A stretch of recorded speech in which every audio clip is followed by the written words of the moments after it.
My name is Zara. I am 28 years old. This is my story. It is a hard story to tell, but I want to share it. Maybe it can help someone. I lived in a small town. It was a quiet town. I liked quiet things. I worked in a bakery. Not my bakery. I worked for Mrs. Gable. She was a kind old woman. Her bakery smelled of warm bread and sweet cakes. I loved the smell. I loved baking. It was my dream to have my own little bakery one day. A small place with pink walls and flowers on the tables. I called it Zara's Sweet Dreams in my mind. I was saving money for my dream. Every week, I put a little money in a special jar. The jar had pictures of cupcakes on it. It was my bakery jar. It was getting full slowly, very slowly. But seeing it grow made me happy. It made me feel hopeful. I worked hard. I smiled at customers. I learned all of Mrs. Gable's recipes. My life was simple. I was mostly happy. Sometimes I felt a little lonely, but I had my dream and my savings jar. Then I met Ben. He came into the bakery one sunny afternoon. He was tall, he had kind eyes, and a warm smile. He ordered a blueberry muffin, my favorite to bake. He said it was the best muffin he ever tasted. I blushed. I felt happy when he said that. He came back the next day, and the day after that. He always bought a blueberry muffin. He always smiled at me. We started talking. Small talks at first, about the weather, about the town, about muffins. He told me he was new in town. He was a writer, he said. He wrote stories for children. I thought that was wonderful. A man who wrote stories for children must be kind, must be gentle. Ben was easy to talk to. He listened to me. He asked about my dream bakery. He didn't laugh. He said, "That's a beautiful dream, Zara. You will make it happen." He made me feel special. He made me feel seen. My lonely feelings started to go away. Lunch breaks were better when he visited. My days felt brighter. Soon, Ben asked me out on a date. We went for a walk in the park. The sun was shining. Birds were singing. It felt like a dream. He held my hand. His hand was warm, strong. I felt safe with him. We talked for hours, about everything, about nothing. I told him about my family. They lived far away. I told him about my worries, my hopes. He just listened and understood, or I thought he understood. We fell in love, or I fell in love, deeply, madly. He said he loved me too. He said I was his sunshine, his inspiration. He wrote me little poems. He brought me small flowers he picked from the park. Not bought flowers, picked flowers. I thought it was romantic, sweet. My life felt like a beautiful story, the kind I read in books. I was so happy. I thought, this is it. This is forever. We were together for 6 months, 6 wonderful months. I cooked for him. He read his stories to me. We made plans. We talked about a future together. Maybe my bakery dream could include him. Maybe Zara and Ben's sweet dreams. It sounded perfect. My savings jar was still there, but now my dreams felt bigger, brighter. because of Ben. Then, things started to change. Slowly at first. Ben started to look tired. He said he had headaches. He stopped eating much. He smiled less. I worried about him. "Are you okay, Ben?" I asked many times. He would say, "I'm just a little tired, sunshine. Don't worry." But I did worry. His kind eyes looked sad. There were dark circles under them. One evening, we were sitting on my small sofa. The room was quiet. He was holding my hand. His hand felt cold. He looked at me. His face was very serious. "Zara," he said. His voice was low. "I need to tell you something. Something very serious." My heart started to beat fast. I felt scared. "What is it, Ben? You can tell me anything." He took a deep breath. "I am sick, Zara. Very sick." Tears welled up in his eyes. "The doctors, they said it's bad." "Sick? Ben? My strong, kind Ben?" I couldn't believe it. "What kind of sick?" I whispered. My voice was shaking. "It's a rare disease," he said. He looked down. "It affects my blood. It's aggressive." They said, "I don't have much time. Don't have much time." Those words, they hit me like a stone. My world stopped. I couldn't breathe. No, this couldn't be true. Not Ben. Not my Ben. I started to cry. Big, heavy tears. He held me close.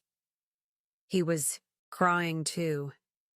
We just sat there, crying, holding each other. The beautiful story of my life turned dark. Very dark. "Is there nothing they can do?" I asked, my voice choked with tears. "No medicine? No treatment?" He pulled away a little. He wiped his tears with the back of his hand. "There is one treatment," he said slowly. "It's new, experimental. It's in a special clinic, far away, in another country." He paused. "But it's very expensive, Zara. Very, very expensive. My insurance won't cover it." Expensive? My mind went to my bakery jar, my dream. But what was a dream compared to Ben's life? His life was everything. "How expensive?" I asked. He named a number. A very big number. My heart sank. It was more money than I had ever seen. More money than was in my bakery jar. Much more. "I don't have that kind of money," he said sadly. "I can't ask you." "Don't be silly, Ben," I said quickly. I tried to sound brave. "We will find a way. I will help you. Of course, I will help you." I looked at my cupcake jar on the shelf. My dream felt small now, unimportant. Ben needed me, and so it began. My mission to save Ben. I took all the money from my bakery jar, every single coin, every single note. I gave it to Ben. "This is for your treatment," I said. "It's a start." He cried. He said I was an angel. He said he didn't deserve me. I told him I loved him, and I would do anything for him. But that money was not enough. Not even close. Ben told me about the clinic. He showed me emails. They looked real. They had medical words I didn't understand. They talked about payments, deadlines. He seemed so stressed, so weak. He coughed sometimes. He held his head like it hurt badly. I believed him. Every word, every cough, every pained look. How could I not? This was Ben. My Ben. I started working more hours at Mrs. Gable's bakery. I came in early. I stayed late. Mrs. Gable was worried about me. "You look tired." "Zara," she said, "is everything all right?" I couldn't tell her the truth. It was too painful. I just said Ben was unwell, and I needed to save money. She understood. She gave me extra shifts. I sold things. My small television. Some books I loved. I had a beautiful necklace. It was from my grandmother.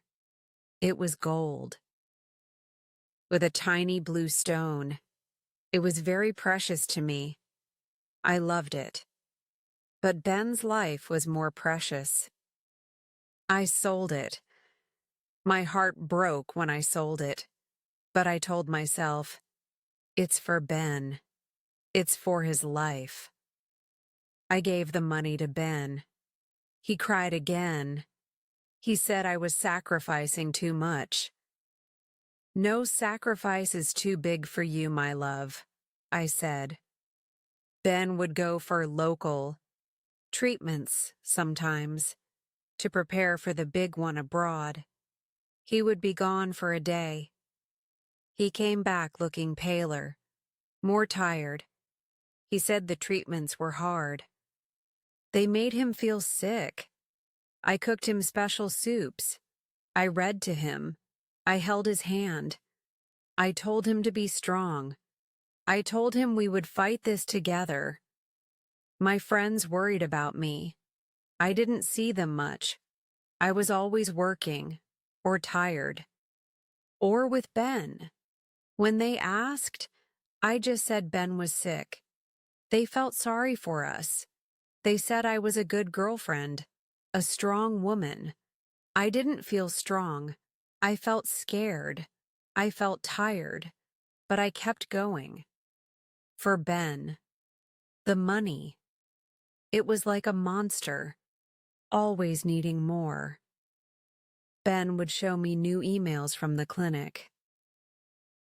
"They need another payment, Zara, for the next stage of treatment." Or, "The medicine costs more than we thought." Each time my heart grew heavier. I had no more savings.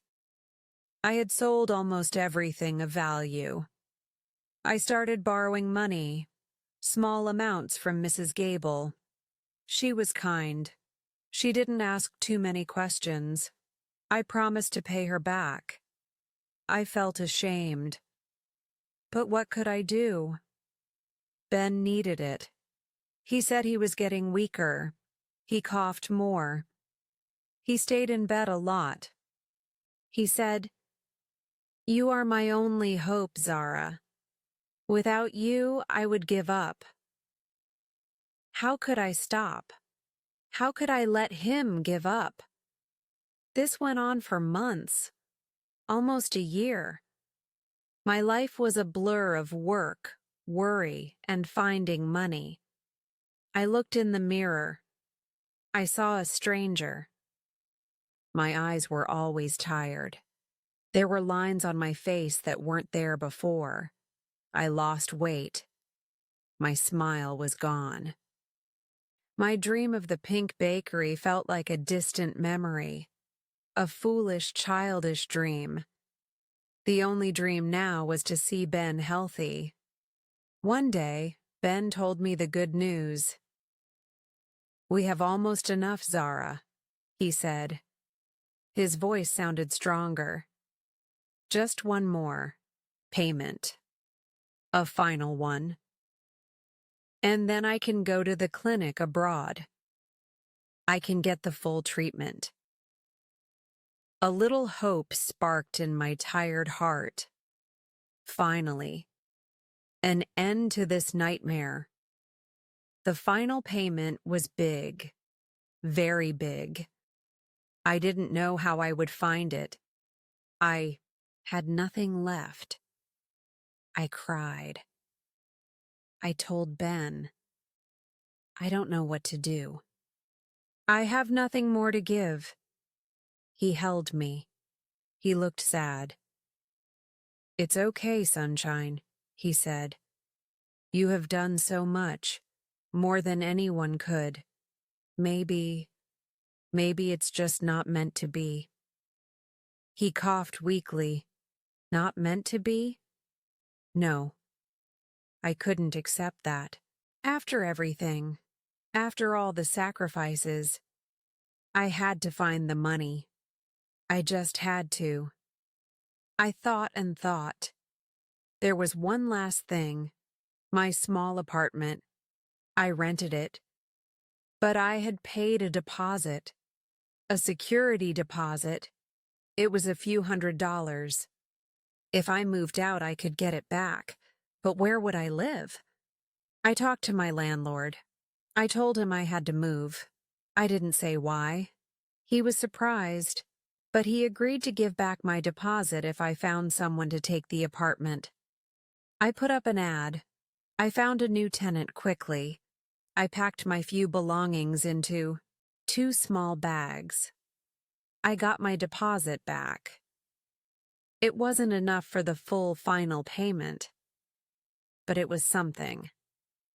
I gave it to Ben, along with my last paycheck from the bakery. This is all I have, Ben, I said. My voice was flat. I was empty. He took the money. He kissed my forehead. You are my hero, Zara, he whispered. I will pay you back, every penny, when I am better. He said he would leave for the clinic in a few days. He said he would call me. He said he loved me. I had to move in with a colleague from the bakery for a while. She had a spare room. A very small room. I felt ashamed. But I told myself, it's temporary. Ben will get better. He will come back. We will rebuild our lives. Ben left. He called me from the airport. He said he was scared but hopeful. He said thank you again and again. Then his calls became less frequent. He said the clinic was very strict. Not many phone calls allowed. He said he was tired from the treatment. I understood. I waited. I prayed. I worried. Weeks passed, then a month, then 2 months. I heard from Ben very rarely. Short emails. Treatment is hard. Thinking of you. Love. Ben. I missed him so much. I missed his smile, his voice, even his sick, tired face. I just wanted him back. Healthy. My life felt gray. I worked. I went to my tiny room. I ate simple food. I tried to save a little money to pay back Mrs. Gable. She was very patient. My dream bakery felt a million miles away. Maybe it would never happen now. The thought made my chest ache. One Saturday, my colleague Sarah, who I lived with, said, Zara, you need to get out. You look so sad all the time. There's a town festival today, music, food. Let's go, just for a little while. It will be good for you. I didn't want to go. Festivals felt wrong. How could I enjoy music when Ben was fighting for his life? But Sarah insisted. She was kind. She worried about me. So I agreed. Okay, just for a little while, I said. The festival was crowded. Loud music played. People were laughing, eating ice cream. Children were running around. It felt like another world, a world I didn't belong to anymore. I tried to smile for Sarah, but my heart was heavy. We walked through the stalls, looking at crafts, smelling the food. Sarah bought some sweet popcorn. She offered me some. I shook my head. I wasn't hungry. Then I saw him across the crowded square, near a colorful food truck. He was laughing. A loud, happy laugh. He was holding a big plate of food. He looked healthy, strong. His face was tanned. His hair was shining. He was wearing a bright yellow shirt. The Ben I first met. The Ben. Before the sickness, my mind couldn't understand. Was I dreaming? Was it someone who looked like him? I blinked. I looked again. No, it was him. It was Ben, my Ben, who was supposed to be in a clinic far away, fighting a deadly disease, who was supposed to be weak, pale, sick. He was not weak. He was not pale. He was not sick. He was perfectly fine. He was laughing with a group of people. A woman stood close to him. She was pretty. She touched his arm. He smiled at her. The world around me went silent. The music faded. The laughter of the crowd disappeared. All I could see was Ben. Healthy Ben. Laughing Ben. Lying Ben. My breath caught in my throat. My legs felt weak. Sarah was talking to me, but I couldn't hear her.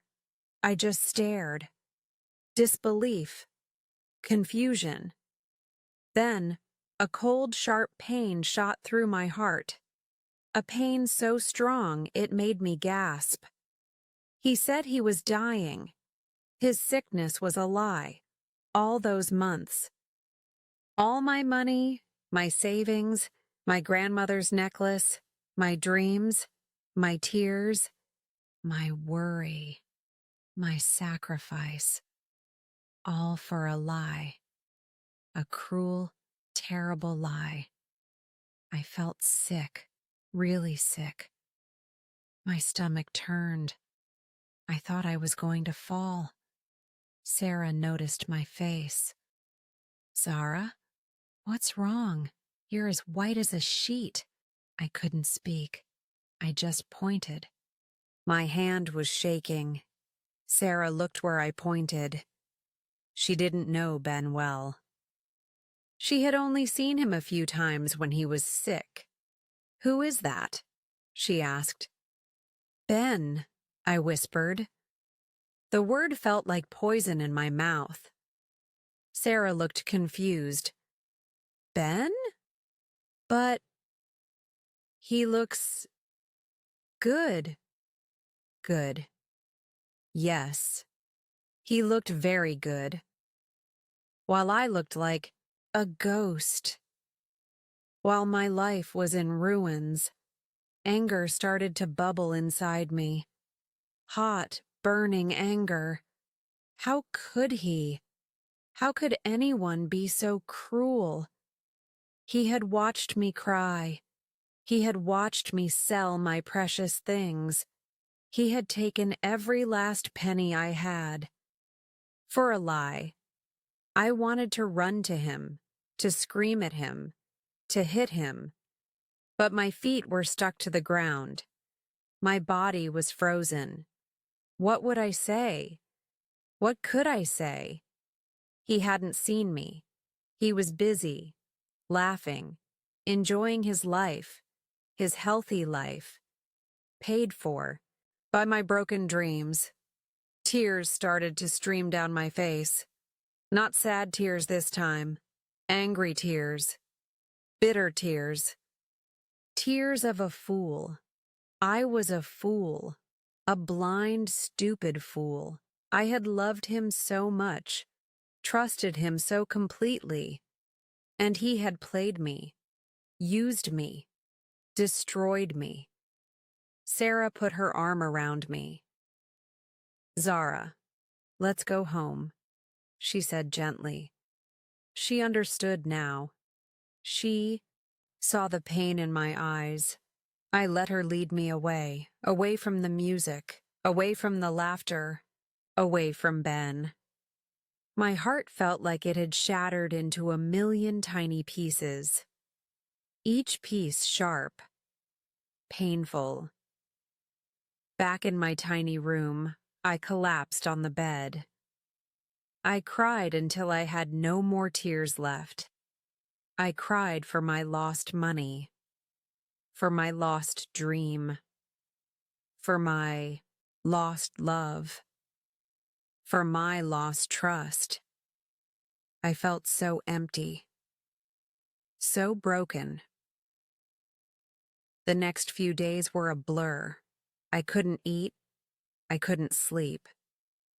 The image of Ben laughing at the festival haunted me, his healthy face, his cruel lie. I called Mrs. Gable. I told her I couldn't come to work. I said I was sick. It wasn't a lie. I was sick. Sick with heartbreak. Sick with betrayal. Sarah was wonderful. She stayed with me. She listened to me when I finally told her everything. Every detail of Ben's lies. Every sacrifice I made. She was angry for me. She hugged me. She made me tea. She just sat with me, in the silence. I never confronted Ben. What was the point? He wouldn't give me back my money. He wouldn't give me back my dreams. He wouldn't give me back my heart. He was a liar, a thief, a monster in a kind man's disguise. Seeing him again would only cause me more pain. I had to protect myself. What was left of me? Slowly, very slowly, I started to heal. It was the hardest thing I ever had to do. Harder than working extra shifts. Harder than selling my grandmother's necklace. I had to rebuild myself from the inside out. I went back to work. Mrs. Gable was so kind. She didn't ask questions. She just gave me a gentle smile and let me bake. Baking helped.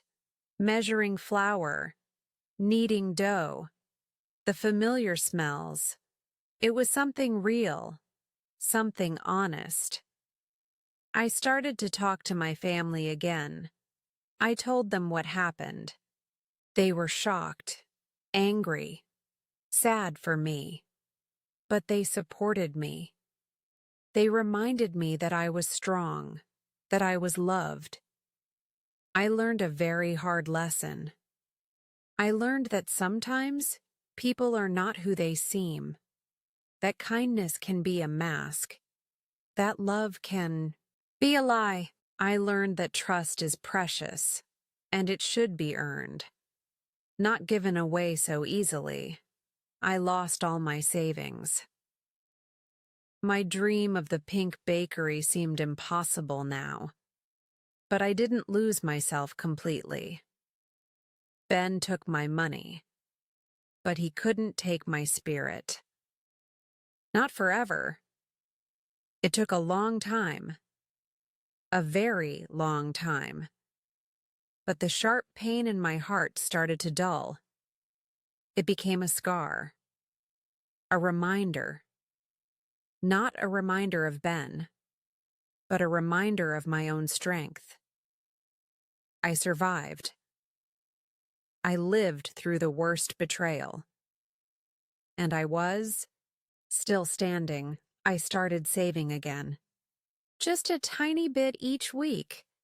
In a new jar, not a cupcake jar, just a plain jar. My new dream felt different. Smaller, maybe. Wiser. I still love baking. Maybe one day I will have that small bakery. Or maybe I will find a new dream. I don't know. Yet. And that's okay. Life is not a beautiful story all the time. Sometimes it is hard, painful, ugly.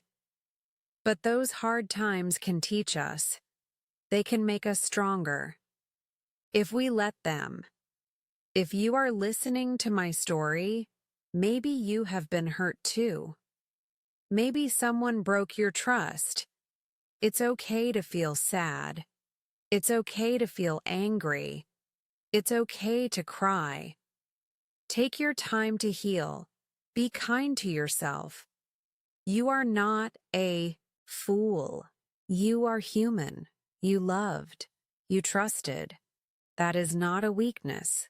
The world can be a dark place sometimes. But there is still light. There are still good people. And you are strong. Stronger than you think. Don't let anyone take your light away. Don't let anyone destroy your dreams forever. You can rebuild. You can heal. You can find happiness again. Keep going. Please keep going. You can do this. You can do